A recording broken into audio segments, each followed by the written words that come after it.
से हम करने जा रहे हैं। और जैसे हिमांशु भाई ने बताया, लास्ट ईयर भी हम लोगों ने निःशुल्क रखा था नवरात्रि, बट इस बार थोड़ा क्राउड को क्लीन करने के लिए हम लोगों ने 200 रुपये एंट्री फी रखी है, जिसमें ऑफलाइन और ऑनलाइन बुक माई शो के थ्रू आप टिकट बुक कर सकते हो।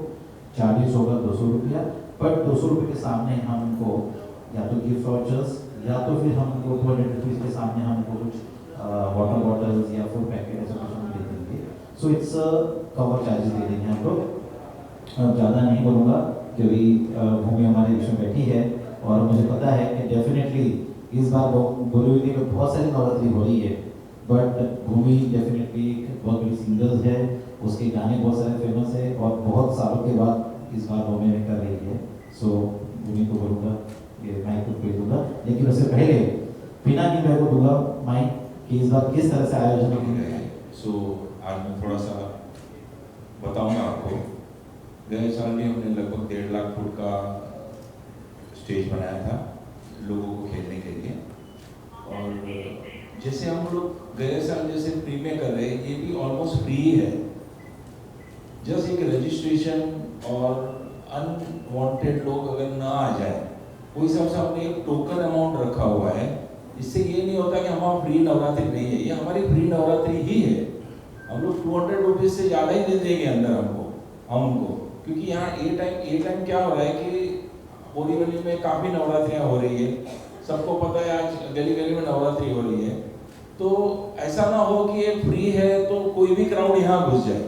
इसके लिए हमने थोड़ा सा एक रेस्ट्रिक्शन बोल के रखा है।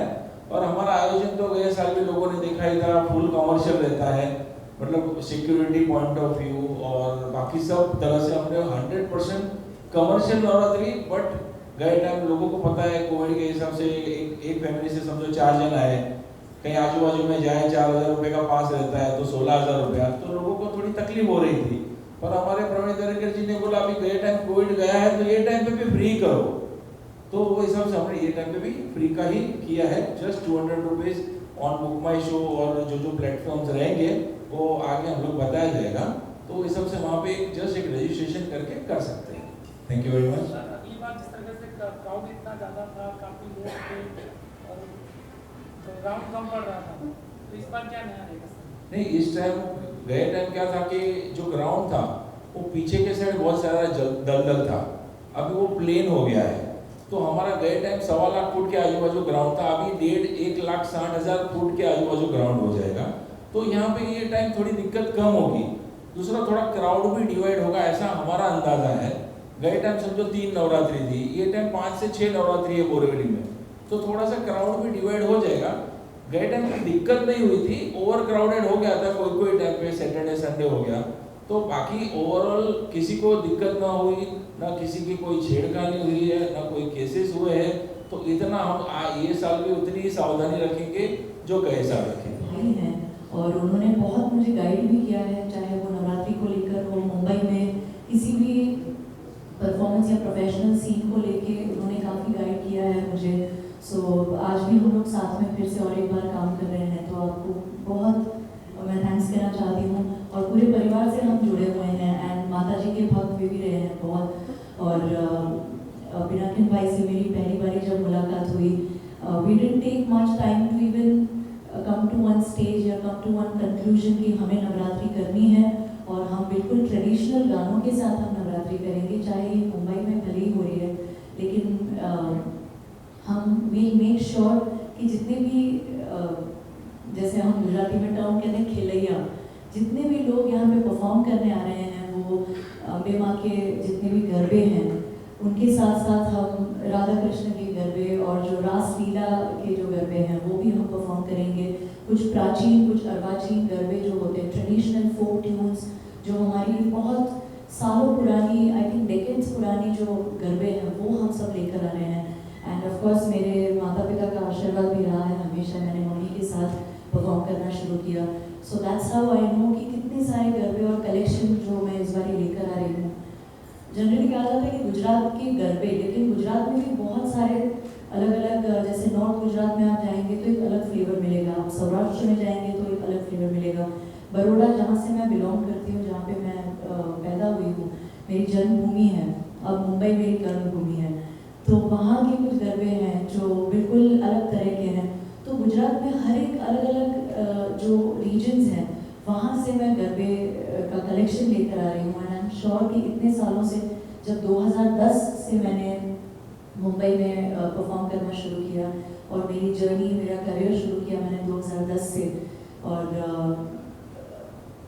तब से लेकर आज तक बहुत सारे ऐसे गरबे हैं जो यहाँ के कुछ जितने भी परफॉर्मर्स हैं, जितने भी डांसर्स हैं, उनको ज़्यादा पता नहीं थे, लेकिन फिर धीरे धीरे उनके भी फेवरेट्स होते गए। मैं भी थोड़ा सा उस डबल थॉट्स में थी कि क्या ये गरबे, क्या ये गाने लोगों को पसंद आएंगे नहीं आएंगे, लेकिन जिस तरह से लोगों ने रिस्पॉन्स दिया उससे और भी ज़्यादा कॉन्फिडेंस बढ़ रहा गया, और भी हम डिग इन करके जितने पुराने पुराने गरबे और सारे उनके सामने लेकर आ गए हैं। And I think people really love that, और उन्हीं का प्यार और आशीर्वाद और सभी के सपोर्ट से आज हम फिर से परफॉर्म कर रहे हैं मुंबई में।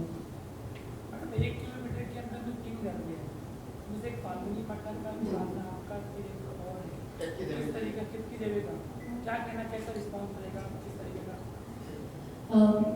मैं तो बहुत बड़ी फ़ैन हूँ फाल्गुनी मैम की, और वे खुद भी जानते हैं कि मैं उनकी बहुत बहुत बड़ी फ़ैन हूँ। और ये 2010 के बाद भी एक ऐसा कुछ मौका आया था जहाँ पे हम पास में कुछ परफॉर्म कर रहे थे, और सब ये सेम क्वेश्चन मुझे भी आया था। तो मैं हमेशा ये कहती हूँ कि मेरा जब परफॉर्मेंस ख़त्म हो जाएगा, मैं आई मेक श्योर कि हम सब लोग जाके उनके गरबे में भी परफॉर्म करें। तो मैं तो इतनी बड़ी फ़ैन हूँ कि मेरे लिए बहुत बड़ी अपॉर्चुनिटी है कि मैं जैसे ही मेरा रैप अप यहाँ पे जैसे ही टाइम हो जाता है, आई मेक श्योर कि मैं फाल्गुनी मैम से 10 दिन में से कभी एक दिन उनके गरबे में मैं गरबा खेलने जाऊँ और उनसे मिलूँ। और क्योंकि मैं बहुत इंस्पायर हुई हूँ, जितने भी गरबा सिंगर्स हैं उनके लिए फाल्गुनी मैम सबसे पहले आते हैं, और मेरे लिए भी वो हमेशा पहले आते हैं, क्योंकि मुझे याद है जब भी मैं अपने मम्मी के साथ गरबा परफॉर्म करने जाया करती थी, हम घर पे जैसे मैं टीवी चल रहा है, टीवी पे मैं फाल्गुनी पाठक का परफॉर्मेंस देख रही हूँ और हम घर में ताला लगा रहे हैं, तो मम्मी बोलते चलो अभी हमें लेट होगा। And I used to tell my mom कि बस एक और एक गाना देख लेती हूँ, एक और एक गाना देख लेती हूँ, और फिर उनके गाने सुनकर मैं स्टेज पे परफॉर्म करती थी। तो मुझे अभी भी याद है वो सारी चीज़ें, वो सारी यादें इतनी ताज़ा है कि आज भी यही चीज़ होती है। आज हम उनको सोशल मीडिया पे देख के खुश होते हैं। और फिलहाल पिछले 1-2 महीने पहले ही हमने जब अंकलेश्वर में साथ में परफॉर्म किया था उनके बैंड के साथ, और वो भी मेरा परफॉर्मेंस सुन के देख के बहुत खुश थे और उन्होंने मुझे बहुत इनकरेज किया, और मैं भी उनसे, हमारी भी तब बात हुई, मुलाकात हुई। सो आई थिंक मैं तो हमेशा मोटिवेटेड और इनकरेज रहती हूँ, और मैं उनकी दिल से बहुत बड़ी एडमायर हूँ और फ़ैन हूँ। और मेरे पास और एक बिल पे उनका एक ऑटोग्राफ भी है जो मैं हमेशा उनको दिखाते रहती हूँ कि ये वाला ऑटोग्राफ आपका हमेशा से है, 15-20 साल पहले की बात है और आज भी मेरे घर पे है वो। सो आई थिंक ये सारी चीज़ें हमेशा ताज़ा हो जाती हैं। ऑडियंस के लिए बताइए कि क्या कुछ रहने वाला है इस बार का। मेरी ऑडियंस के लिए मैं बहुत कहते हैं ना कि मैं बहुत पर्टिकुलर हूँ, क्योंकि मैं अपनी ऑडियंस का एक सेकंड भी ज़ाया या वेस्ट करना नहीं चाहती हूँ।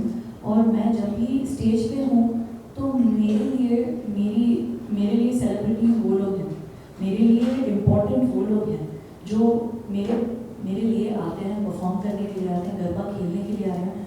और ये मैं कहने के लिए नहीं कहती हूँ, क्योंकि मैं अपनी इम्पोर्टेंस जब स्टेज पे मैं जाती हूँ मैं अपनी इम्पोर्टेंस ज़ीरो कर देती हूँ, क्योंकि मेरे लिए ऑडियंस ज़्यादा इम्पोर्टेंट है। कि मैं ऑडियंस को एक सेकंड भी ये ना फील हो कि यार यहाँ पे मज़ा नहीं आ रहा, तो मैं तो ड्यूटी पे लग गई। मेरे लिए ये ड्यूटी है, मेरे लिए ये मेरी जॉब है, मेरे लिए ये मेरा कर्तव्य है कि मेरी जितनी भी ऑडियंस आ रही है उनको मैं अपनी सिंगिंग से अपना बेस्ट, क्योंकि हज़ारों गाने हैं, लाखों गाने हैं, उनमें से आप बेस्ट कौन सा चुनते हो अपने ऑडियंस के लिए। तो मेरे लिए ये टास्क है कि नए गाने, पुराने गाने, और बिल्कुल एक बैलेंस मेंटेन करके चलना। और क्योंकि नवरात्रि है, अम्बा जी की हम आराधना करते हैं, सब लोग पूजा पाठ भी करते हैं, तो उस डिसिप्लिन को भी मेंटेन करते हुए, डिसेंसी को मेंटेन करते हुए, अगर हम डिसिप्लिन मेंटेन करेंगे तो बाकी सब पूरी दुनिया डिसिप्लिन मेंटेन करेगी। तो बहुत पर्टिकुलर रहना कि आप गाना क्या सिलेक्ट करते हैं, क्या चूज़ करते हैं गाने, और साथ साथ में आपका अपीयरेंस कैसा है स्टेज पे, वो भी बहुत इम्पॉर्टेंट है। क्योंकि आप एक रिलीजियस कहते हैं कि रिलीजियस पूरा एक माहौल है, आप रिलीजियस एक कर्तव्य निभाने जा रहे हैं और अपना एक ड्यूटी है, तो वो पूरा एक पूरी उसकी जो सेंसिबिलिटी है वो चेंज हो जाती है कहीं ना कहीं। मैं करती हूँ, मैं कॉलेज शोज़ भी करती हूँ, मैं प्री वेडिंग शोज़ भी करती हूँ, मैं कॉर्पोरेट गिग्स भी करती हूँ, बॉलीवुड कॉन्सर्ट्स करती हूँ, सब कुछ करती हूँ। और उसमें हर एक में मेरा पहनावा अलग होता है, मेरा दिखावा अलग होता है, मैं बिल्कुल कैरेक्टर में आ जाती हूँ, स्टेज पे जाती हूँ, डिपेंडिंग ऑन कि शो कैसा है। लेकिन when it comes to garba मैं बहुत पर्टिकुलर हूँ, चाहे मेरी परफॉर्मेंस हो, चाहे मेरी प्रेजेंटेशन हो, चाहे मेरी सिंगिंग हो, चाहे मेरा ड्रेसिंग हो, हर एक चीज़ को लेकर मैं बहुत पर्टिकुलर रहती हूँ, जिससे मेरी ऑडियंस जो है वो कहे कि नहीं, अगर गरबा है तो इट्स किस तरह से तैयारियां होती है स्टेज के लिए, और इस बार का परफॉर्मेंस करने से पहले आपको स्टेज पे जब जाती हैं आप, तो किस तरह की तैयारी आप करती हैं, और गले को लेकर किस तरह से तैयारी? मैं 10 दिन बात ही नहीं करती, मैं खाती पीती हूँ, सोती हूँ, गर्मा गर्म सूप, चाय, और जो भी जहाँ से भी कोई मासी हो गए मेरे, या बुआ जी हो गए कि भाई आज हम ये भिजवाते हैं, आज गर्मा गर्म शीरा भिजवाते हैं, आप ऊंधियो भिजवाते हैं, आप जो, मैं सब खाती हूँ। नवरात्रि के टाइम पे जितना भी वेजिटेरियन जो भी है, चाहे वो स्पाइसी हो गया, ऑयली हो गया, मैं सब खाती हूँ। मैं ठंडा भी खाती हूँ। मैं इनफैक्ट जिग्नेश भाई को पता है, जब हम कुछ सालों पहले जब साथ में नवरात्रि में थे, तो जैसे ही मेरे गरबा का परफॉर्मेंस का टाइम ख़त्म होता है और बर्फ़ का गोला आता है, फिर सैंडविचेस आती हैं, फिर चॉकलेट्स आती हैं, क्योंकि आज परफॉर्मेंस बहुत बढ़िया हुआ, तो वो भी सारा खा पी के फिर घर पे जाती हूँ मैं, और फिर पूरे 12-15 घंटे बिल्कुल चुप, वॉइस रेस्ट और कंप्लीट रेस्ट होता है तब मैं, और बस वो एक जैसे कहते हैं ना कि चैनलाइज करना होता है, क्योंकि वो एनर्जी होती है, वो डिवाइन एनर्जी है, उसके आशीर्वाद मिलने भी बहुत ज़रूरी होते हैं। क्योंकि बहुत बार ऐसा होता है कि हम लोग 2 दिन बैक टू बैक शोज करके थक जाते हैं, लेकिन नवरात्रि में हमें 10 दिन परफॉर्म करना होता है, तो 10 दिन में जो एक डिवाइन एनर्जी है वो कैसे मिलती है, कहाँ से आती है, वी हैव नो क्लू। लेकिन जब हम स्टेज को हिट करते हैं तो 500% 1000% एनर्जी होती है। तो इस बार का बेस्ट पहले मैडम बेस्ट गाना क्या हो सकता है, बेस्ट गाने क्या हो सकती है, बता दें। बिल्कुल, इस बार तो जैसे गुजराती मैं आपको बताऊं कि जैसे हेलारो मूवी जो आई थी 2019 में, जिसको नेशनल अवार्ड भी मिला था, उसमें मैंने मेरा फॉर्चुनेटली मुझे एक मौका मिला गाना गाने के लिए, जिसका नाम है वाग्यो रे ढोल। मेहुल सुरती जी ने उसे कंपोज किया है, सौम्य जोशी जी ने उसे लिखा है, और अभिषेक शाह ने डायरेक्ट किया उस फिल्म को। और वाग्यो रे ढोल इज़ काइंड ऑफ, लोगों ने कितना पसंद किया है उस गरबे को, उस गाने को, कि उस गाने के बाद मैंने जो यूएस और ऑस्ट्रेलिया में टूर की थी, उसका नाम मैंने वाग्यो रे ढोल रखा हुआ था, उस टाइम पे टूर की बात कर रही हूँ मैं। सो आई थिंक मुझे वाघेरा ऑफ कोर्स जो पब्लिक डिमांड पे, एंड इस साल जैसे ऑफ कोर्स रामलीला का गाना है, राम चाहे लीला, उड़ी उड़ी जाए, घड़ी कूल छोरी, और अभी जो हाल ही में रिसेंटली जो गाना रिलीज हुआ है ढिंडोरा बाजे फ्रॉम द फिल्म रॉकी और रानी की प्रेम कहानी, जो प्रीतम दा ने कंपोज किया है, अमिताभ भट्टाचार्य जी ने लिखा है।